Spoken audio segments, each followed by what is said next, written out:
how to allow pops up in Safari on iPad. Hey everyone, welcome back to the channel. If you are new here, don't forget to hit the subscribe button and turn on the notification bell to not miss any updates.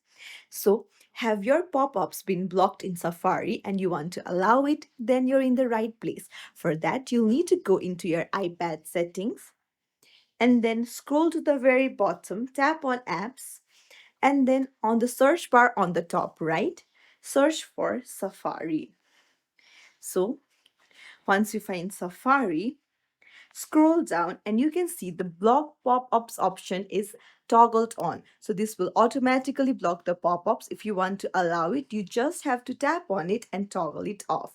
And that's it. It's as simple as that. If you found this tutorial helpful, don't forget to like and subscribe to our channel for more tips and tricks. Thank you for watching.